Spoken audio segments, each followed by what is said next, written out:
Joining me now, former Unreal. campmates Peter Andre and Edwina Curry as well.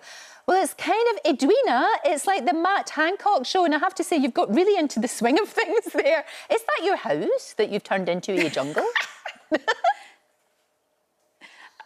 Yes. Hi, good morning, Lorraine. Good morning, Peter. Yeah, this is the jungle room. Welcome to the jungle room in the Peak District.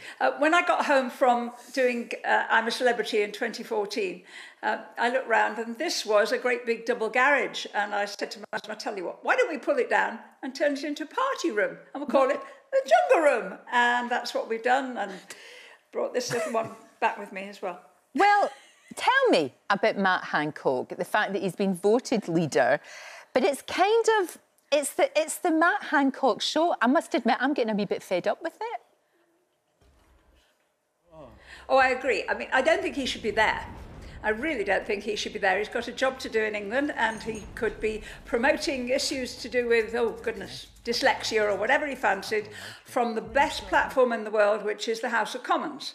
But that said, he decided to go into the jungle for exactly the same reasons, Lorraine, that everybody does, and certainly that the whole crew in there do, which is two things. Number one, you think it's going to enhance your career prospects in some way if 11 million people see you doing wonderful things and being kind and compassionate and whatever.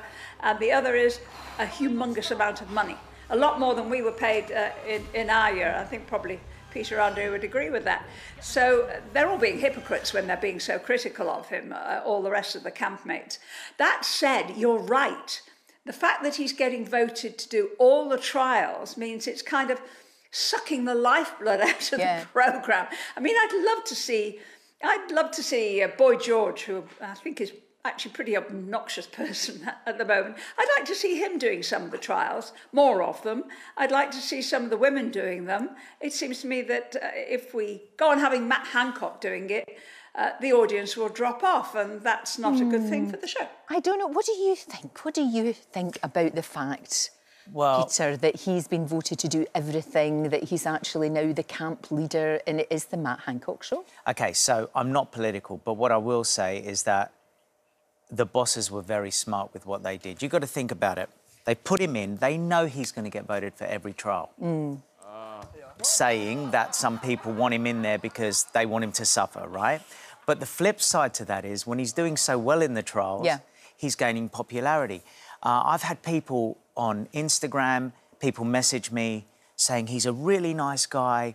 You know, within a week, if you think about a week ago what people thought, and a week later, and that's the power of TV. So then you've got to think, is he actually getting what he wants out of this? You know, he's gaining popularity, certainly by a group of people that never knew what to think about him or only took what the media said about him. And this show can show your personality, yes. But we've got to remember there's a lot of people that are still feeling so raw about what happened during the pandemic. And so, you know, for them, people who haven't tuned in to watch it, they're probably feeling quite angry that there's all this... Oh, I agree with you, Peter. You know, absolutely. so it's a bit of a... It's weird. It's really weird. Because on social media, I'm getting people saying, oh, you're being really horrible about him. And then other people are saying you're not being horrible enough. So it's quite difficult. But even Ant and Dec seem to be getting annoyed. You know, they do this little Instagram thing after the show. This is what they said. First thing I saw, stop voting Matt. Well, if that's what you want, you've got to. I said it every night. He wants his glasses. You've got to vote for other people. But anyway, let's go back to the beginning of the show. Also, he was voted for camp leader as well. I can't get my head around it. Why would you do that? I can't get my head around it either. I don't think anybody can, and there is a danger that we're just all going to think, oh, it's him again. You know what I mean? It's just him again doing the thing that he does, and he's actually looks like he's really having a great time. On a flip side, Ant and Dec make this show. Oh, they're hilarious. They have been so funny on this series. Yeah, absolutely. Let's get Boy George to do a trial. Let's get a few of the others. He did the eating trial. Yeah, but let's get him to do more. I think so. I think he's hugely entertaining. Yeah. Now, Edwina, who do you think should be out first and who do you think will be out first? Well, since the public have got used to voting for Matt Hancock, it looks as if they might vote for him to come out first. Nadine Dorries, do you remember when Nadine Dorries was in? Oh, yes. And she was in similar circumstances. She was a serving MP. She was voted out first. And I think that might suit Matt very nicely indeed, because then what you get is another week or two in a beautiful hotel with wonderful food while you're waiting for the end of the programme. So that's OK.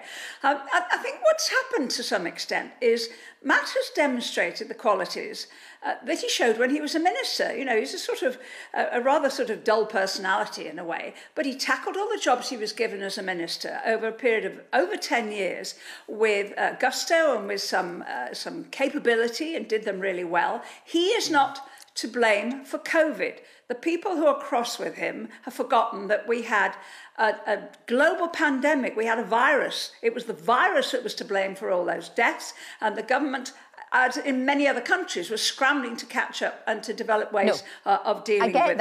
And they didn't do everything right. They'd be the first to say that. He was talking about the rules, and he broke the rules by groping and fondling his bit of stuff. I think that's what people are angry about. You know, that's what people are cross about. Listen, just before you go, I need to ask you about this, because if you weren't watching I'm a Celebrity, you were binging on The Crown, and one of the weird things that's come out about The Crown is that people, Edwina, you know yourself, you've been there, people are fancying John Major. Now, I don't know whether it's because Johnny Lee Miller portrayed him, but you always said that John Major was a sexy beast, and it looks like people are agreeing with you. Well, I think that's absolutely right. I mean, goodness me, if Mr. Major had wanted to pick a particular actor, he couldn't have done better than Johnny Lee Miller. There's a lovely scene, I can't remember which episode, in which the Queen and the Prime Minister are discussing marriage. The Queen is rather assuming if you've been married for a long time, it must have been a perfect and happy marriage. And she puts that to Mr. Major. And the actor doesn't say a word. He just kind of goes, And I thought that was magic, absolute magic. The script is brilliant. The Crown is riveting watching. It is. It's almost as good as I'm a Celebrity. Both of them are the same. Edwina, thank you very much indeed. But we must remember, as we always say, Peter, The Crown is not a documentary. It is, you know, it really, really isn't. Who do you think should be first out in I'm a Celeb? Or who should be, do you think it should be Matt Hancock out? And that's it. And then everybody else can get a go. I think in one way, yes, but then if they vote him out, he achieved everything he wanted to achieve. Yeah. He got all the trials. He did well for camp. So in that way, what I think happens in the show, from our, you know, my experience, is second week, third week, all the sort of high energy ones start to die down and other people start to emerge. So I think it's going to be interesting what happens over this next week. Yeah, you want to see more of the other characters. I think we will. Funny. I mean, look at Mike Tyndall with his wee tiny budgie smugglers on, which were hilarious. I mean, and Anton Deck said, has he borrowed his wife's bikini bottoms? Well, budgie smugglers are very in at the moment, a very Australian thing at the moment. Well, you pioneered them. I remember. Absolutely not. I will not ever wear them again. But yeah, you know, I think Chris Moore's is good. I think there's loads of people that are good. We want to see more of them, and Jill and everybody. Yeah, there's good. Brilliant. There's good characters in there. Well, obviously, I'm a Celebrity continues tonight at 9 o'clock, which is very late for the likes of us. I wish it was on at 8 o'clock.